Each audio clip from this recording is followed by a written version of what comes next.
et bienvenue sur la quotidienne préférée de tous les Marseillais, le point marseillais, l'actualité olympienne de tous les jours. C'est une quotidienne, et oui, c'est tous les jours, ça veut dire.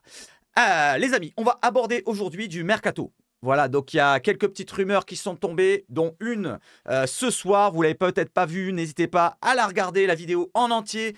On abordera aussi des pistes que je vais vous proposer, les amis, c'est pour les attaquants. N'hésitez pas à me donner les vôtres aussi, de votre côté, pour tous les postes. Si vous avez envie de parler de défenseurs dans les commentaires, n'hésitez pas. On y va, c'est l'introduction.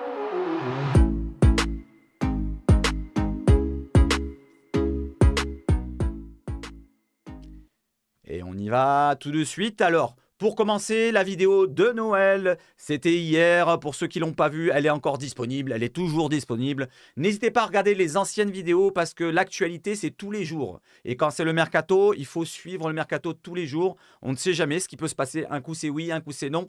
Les amis, merci à vous, en tout cas, pour ceux qui me soutiennent. Et je vais féliciter une personne qui est dans les commentaires, justement. Je l'ai mis en avant. C'est le Lorrain. Voilà, donc il est devenu grand-père et je le félicite pour ses fêtes de Noël. C'est parfait pour lui. Donc des GG au Le Lorrain. N'hésitez pas à y aller dans les commentaires de la dernière vidéo, celle d'avant bien sûr, pour le féliciter.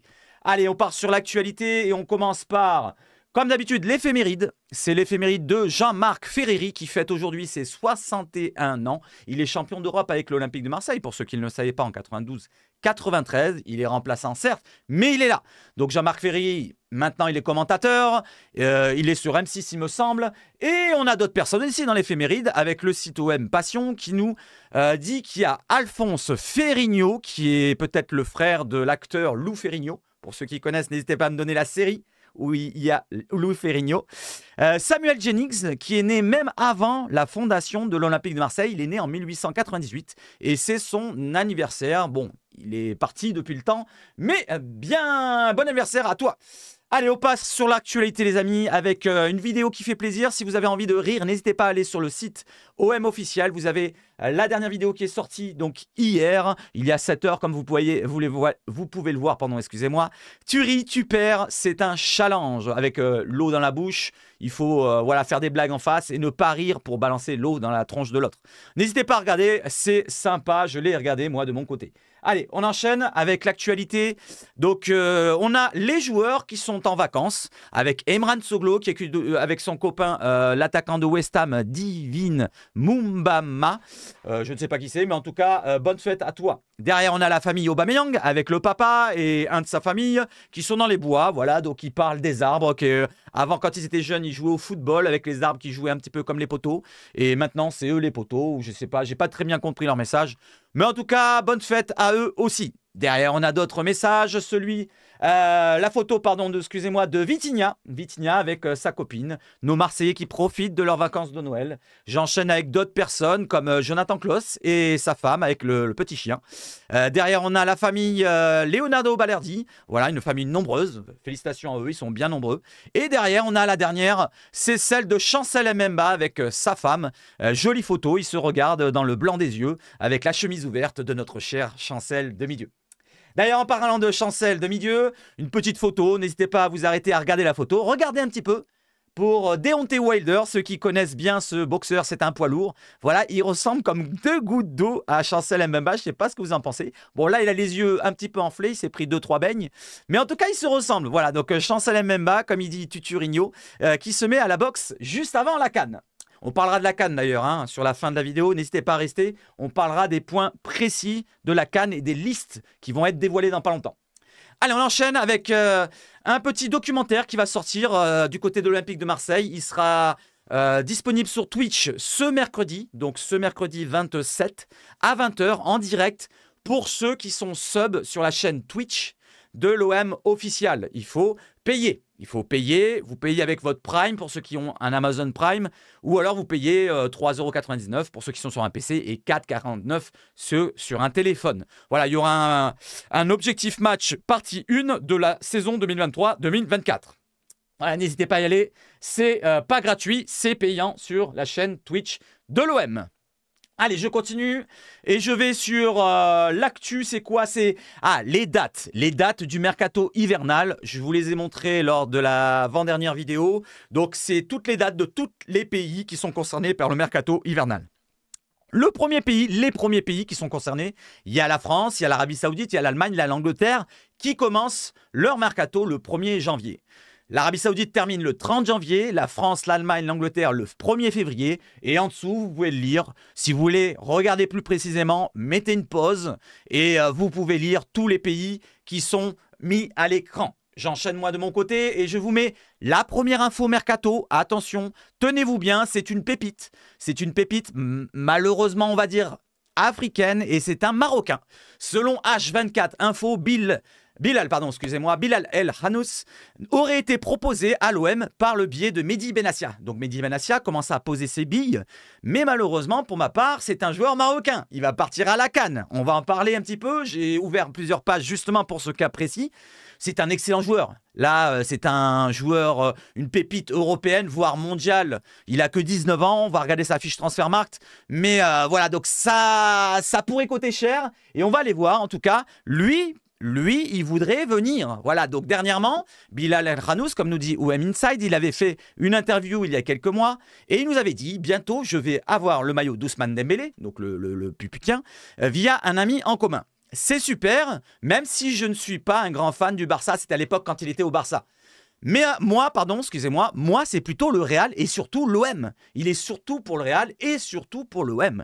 Donc c'est un supporter, un petit peu comme Iliman Ndiaye de l'Olympique de Marseille. Allez, on enchaîne et je vous montre vite fait, bien fait, d'où la source principale, d'où est venue cette info-là. C'est le site H24 Info. Donc, comme vous le voyez en jaune, je vous l'ai mis pour ceux qui veulent s'arrêter et lire aussi. El Hanous, c'est ici à la première place. Ça, c'était une stat que j'ai mis en avant.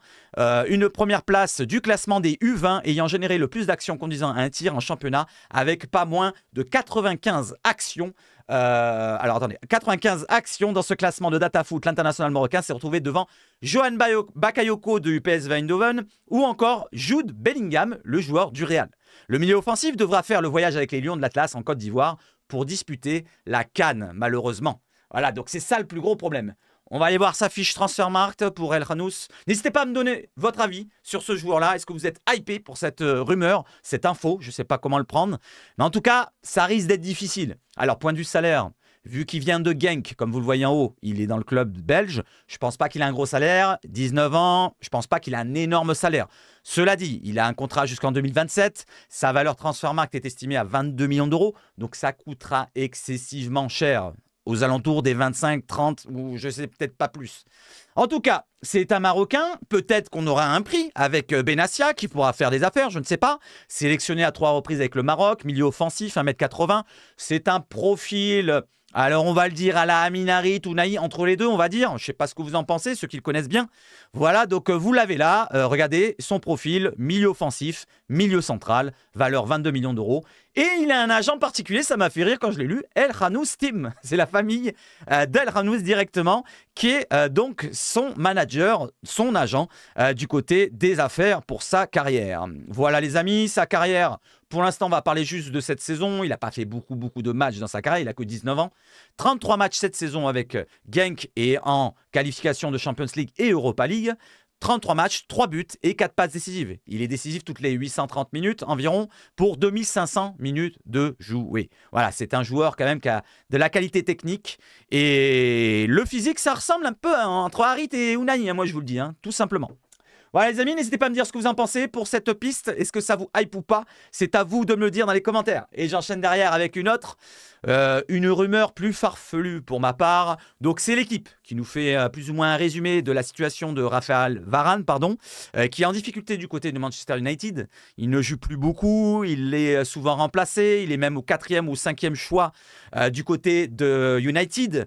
Et l'équipe nous dit qu'il pourrait, pourquoi pas, revenir en Ligue 1. Voilà, il ne dirait pas non à revenir en Ligue 1.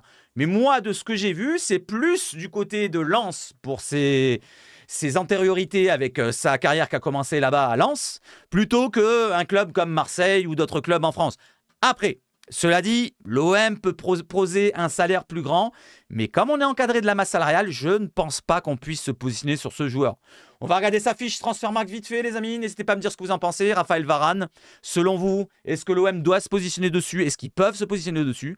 Allez, je vous lis ça tout de suite. Donc, Raphaël Varane, vous le connaissez, français, défenseur central, il joue à droite ou à gauche, peu importe. Il est droitier, 1m91, c'est un grand gabarit, très bon de la tête. Il a 30 ans à peine. Oui, il a que 30 ans. Il va avoir 31 en avril donc 2024. Son agence, pardon, excusez-moi, c'est CAA Base. C'est la même que Pablo Longoria, c'est particulier. Son équipementier, comme par hasard, c'est Puma aussi. Voilà, comme par hasard, nous aussi. Voilà, donc qu'est-ce que vous en pensez cela? Et son contrat s'arrête en 2025. Il a encore une valeur marchande de 25 millions d'euros. Il faudra investir dessus. Vu qu'il lui reste 1 an et demi de contrat, il faudra investir dessus. Bien sûr, avec les... Voilà, on ne sait jamais. Avec des guillemets quand même. Prenez-le vraiment avec des pincettes, celui-là. 14 matchs joués cette saison, 14 participations pour 826 minutes de jouer, un but, les amis, pour Raphaël Varane. Ensuite, je vais vous montrer le point qui fait plutôt, voilà, point noir de l'affaire, c'est le salaire avec 11 millions par an, voilà, pratiquement 1 million par mois. Je pense que c'est rédhibitoire pour l'Olympique de Marseille. Allez, on va sur un autre sujet, c'est sur lui de Vitinha. Vitinha, selon Ekrem Konur, alors il faut prendre avec des pincettes tous les amis, hein. Même lui, même un autre, peu importe. Lui, il nous dit qu'il y a 3 clubs de Première Ligue et de Serie A qui s'apprêtent à faire une offre pour recruter l'attaquant portugais de 23 ans de l'Olympique de Marseille, Vitinha, en janvier. Voilà, comme les dernières rumeurs qu'il y avait eu par le passé, c'est la même chose, plus ou moins. Voilà, donc il ne va pas se mouiller tellement, il ne donne pas de nom de club. Voilà, donc il dit qu'il y a peut-être potentiellement un club parmi 3 clubs anglais qui vont faire une offre pour Vitinha. Voilà, donc n'hésitez pas à me dire ce que vous en pensez et combien il faudrait donner pour que Vitinha parte de l'OM. Voilà, est-ce que c'est 15 millions, comme on a entendu la dernière fois, la dernière rumeur sortie de je ne sais où, ou alors un peu plus, 20 millions, 25, sachant qu'on l'a acheté 27 plus et jusqu'à 32. Voilà, il faut récupérer un petit peu de marge pour, pourquoi pas, recruter derrière. Et d'ailleurs, pour recruter derrière, je vous propose 3 joueurs, voire 4 différents, mais le 4e, ça compte pas, c'est juste pour la petite anecdote. Mais 3 joueurs intéressants, à peu près du même âge, 23 ans, je crois, les 3 en plus, je n'ai pas fait exprès. Allez, c'est 3 profils qu'on n'a pas. 3 profils qu'on n'a pas. Regardez, je vous montre. Alors, celui-là, il m'a été proposé dans le Discord. Merci à celui qui me l'a proposé. Même si, bon, tu proposes des fois des cacas. On va dire, je ne sais pas ce que je vais dire, mais bref. Donc, c'est Strand Larsen Jorgen, ou Jorgen Strand Larsen.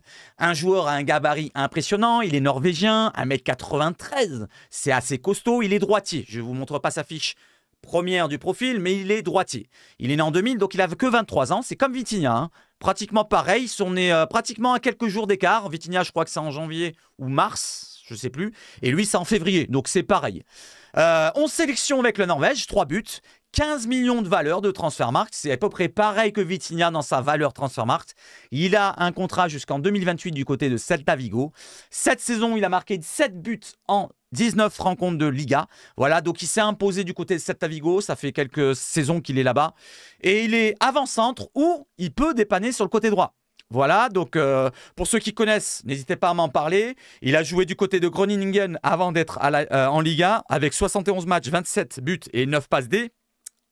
Avec le Celta Vigo, c'est 53 matchs, 12 buts et 6 passes D. C'est un joueur... Alors, il a un gros profil. Hein, regardez, il a une grande taille, 1m93. Il est costaud. Hein, il est très costaud. Cela dit, il est plutôt technique, fin techniquement, je trouve. Il n'est pas si mou que ça. En plus de ça, il a fait des petites roulettes à la Zidane de ce que j'ai regardé dans plusieurs vidéos. Je me suis tapé 20 minutes pour voir un petit peu, me faire un premier avis. De la tête, il est bon, 1m93 en plus. Donc on n'a pas de joueurs comme ça. On n'en a pas des joueurs bons de la tête. Aubameyang, il peut mettre une tête de temps en temps. Vitinha, bon, on l'a vu, hein, sur les têtes, ça part à droite, à gauche. Mais regardez, dans notre attaque, les joueurs de tête, il faut les chercher. Et lui, est un joueur de tête. Il n'est pas si mou que ça. Il peut jouer pivot, même tout seul devant. Il emmène les autres défenseurs autour de lui avec son gabarit. Techniquement, c'est pas dégueulasse. C'est même meilleur qu'un Vitinha. Peut-être plus rapide en vitesse. Ouais, je vois pas ce qu'il a de moins de Vitinha finalement. Je vais pas cracher sur Vitinha. J'attends de voir un petit peu s'il arrive à passer le cap à l'OM, s'il reste bien sûr. Mais voilà, donc une idée. Strand Larsen. Voilà, et c'est pas une rumeur, hein, c'est juste de mon côté. N'hésitez pas à me proposer les vôtres. Derrière, on a Dalinga. Alors Dalinga, vous le connaissez, Il joue en Ligue 1 à Toulouse. Pourquoi Dalinga? Ça a été proposé aussi dans le Discord. Voilà, c'est un joueur qui a percé quand même en Ligue 1. Voilà, il a réussi. En 2 saisons, il a marqué 18 buts en une quarantaine de matchs pour la première saison, toutes compétitions confondues, en comptant la Coupe de France et la Ligue 1. Cette saison, il marque encore, il continue. Et c'est un gabarit qu'on n'a pas non plus. 1m90, c'est une sélection, pardon, excusez-moi, avec les Pays-Bas, donc c'est pas un Africain non plus, il partira pas à la CAN. Ça, c'est très important pour si on doit remplacer un joueur qu'on remplace, pourquoi pas, par un non-africain pour l'instant, au moins pour cet hiver. 15 millions de valeur, c'est à peu près pareil que Vitinha, le même âge, regardez, pratiquement pareil, né en août 2000, donc il a 23 ans aussi. Son contrat jusqu'en 2026, donc il faudra investir aussi environ 15 à 20 millions, c'est pareil. C'est un avant-centre, par contre, lui, il est moins polyvalent que Strand Larsen, donc c'est un joueur qui peut jouer pivot. Il arrive à décrocher parfois avec Toulouse, mais c'est pas vraiment son rôle. Voilà, donc ça pourra emmener peut-être des autres défenseurs autour de lui pour laisser des espaces à Ndiaye, à Aubameyang et à tous les autres qu'on aura gardés. Voilà, donc les amis, qu'est-ce que vous en pensez? Cette saison, j'ai pas noté, je l'ai pas mis en jaune, mais vous le voyez ici. Alors je vous le mets en jaune si vous voulez voir. Tchac, c'est 22 matchs, 9 buts, 2 passes décisives pour Dalinga en Ligue 1 et Europa Conférence. Non, en Europa League. Il a marqué 4 buts en 6 matchs en Europa League. Donc même en Europe, il arrive quand même à réussir. Donc qu'est-ce que vous en pensez de Dalinga? J'enchaîne derrière avec un troisième, avec Faris Moumbagna. Alors je ne sais pas si vous le connaissez. Je l'ai découvert il y a quelques jours. J'ai regardé des vidéos, des ci, des là. Je n'ai pas regardé un match en entier, mais franchement, c'est celui qui m'impressionne le plus des trois. Alors, je ne sais pas si vous l'avez vu de votre côté. N'hésitez pas à me dire si vous connaissez. Il joue à Bodo Glimt. C'est là où est révélé, comment il s'appelle, l'attaquant de Leverkusen là, cette année. Il a un nom. Boniface. Nigérian, je crois. Boniface. Ouais. C'est un petit peu presque le même profil. Un peu moins physique qu'un Boniface. Cela dit, c'est une bombe. Il fait quand même 1m85. Il est quand même costaud. Il est gabarit costaud. Mais il va très vite. Il va très vite. Il est gaucher. De la tête, il est fort. Je ne sais pas quoi dire de moins parce que franchement, il est très fort. Après, c'est dans le championnat norvégien. Voilà, faut prendre des pincettes. Cette saison, il a joué, comme vous l'avez vu, mais on va le voir plus précisément avec la Coupe d'Europe. 46 matchs pour 24 buts et 9 passes décisives. C'était la saison dernière, ça, c'est bizarre. Ou peut-être la saison dernière. Mais en tout cas, il y a les stats ici, c'est les mêmes pratiquement. Cela dit, c'est peut-être cette saison-là. 28 matchs, 15 buts, 8 passes D. C'est quand même des stats quand même qui sont affriolantes. Il a un contrat jusqu'en 2026, une valeur de 7 millions d'euros. Regardez sa valeur comme un thème monte du côté de Transfermarkt. Donc, c'est à ce moment qu'il faut peut-être se positionner dessus. Mais malheureusement, il y a un bas qui blesse, c'est qu'il va jouer la CAN. Il va jouer la CAN, il est avec le Cameroun, il est sélectionné. Donc c'est un pari à faire pour l'avenir. Pourquoi pas, si on peut garder Vitinha, que derrière on vend un autre joueur que Vitinha, qu'on arrive à récupérer de l'argent, pourquoi pas investir avec un autre attaquant de ce domaine-là? Moi je dis pas non. Je ne sais pas ce que vous en pensez. N'hésitez pas à me dire ce que vous en pensez et proposez-moi vos pistes à vous. Allez, on enchaîne derrière.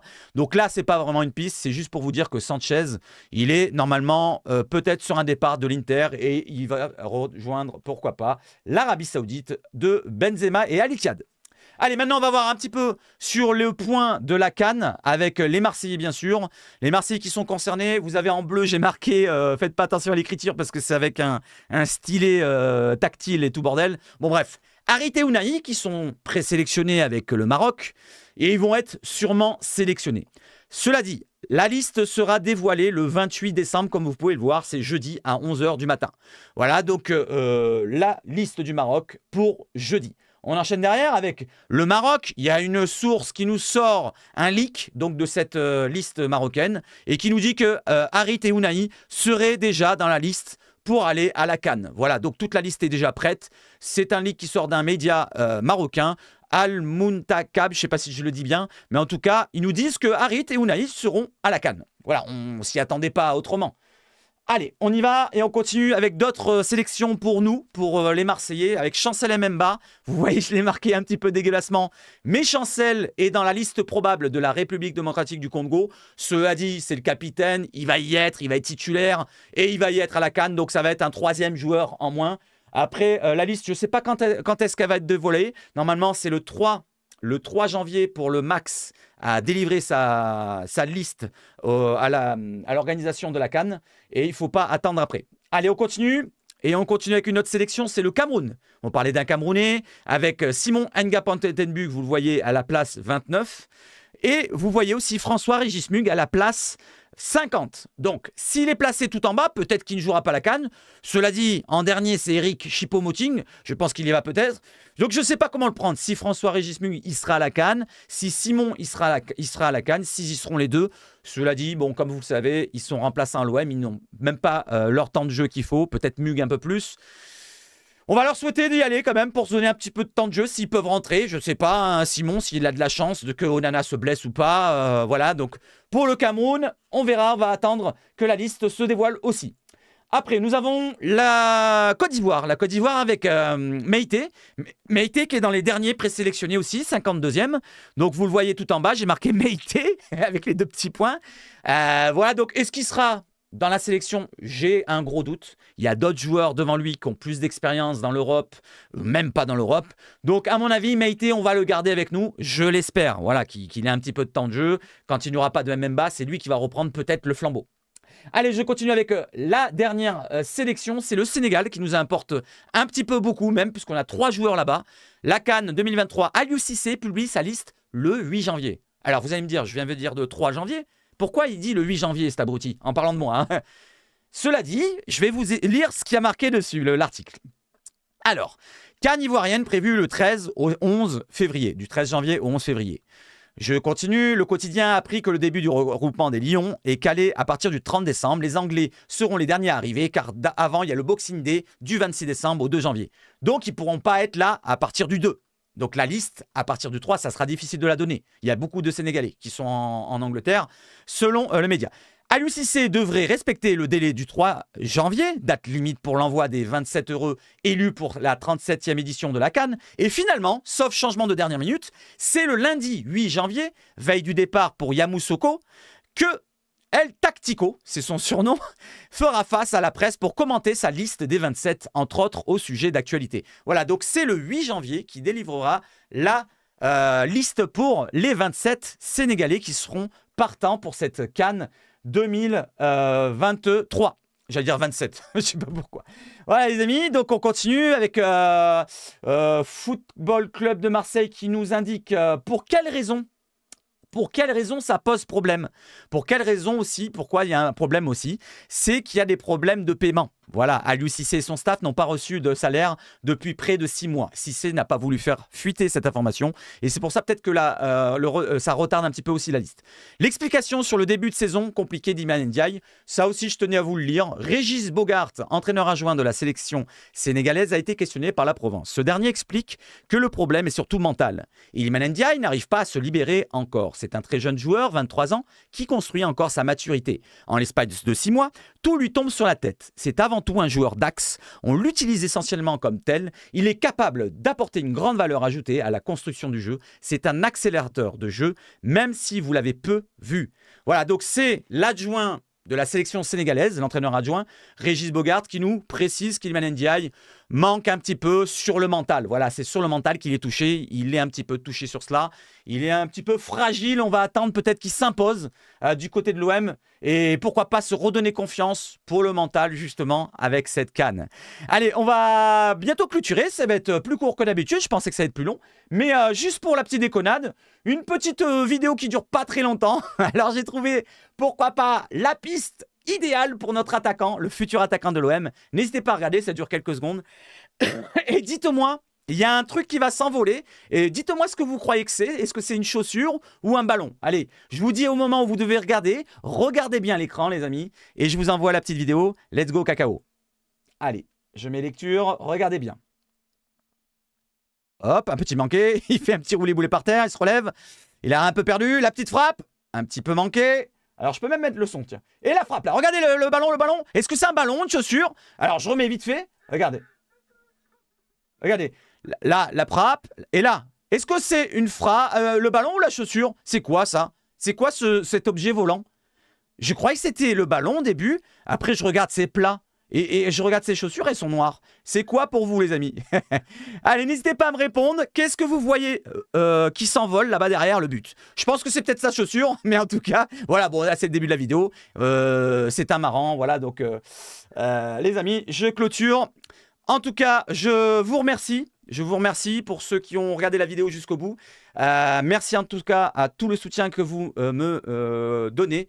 Et n'hésitez pas à commenter, liker, partager. C'est très important pour le référencement qu'on continue ensemble dans l'actualité de tous les jours pour l'Olympique de Marseille.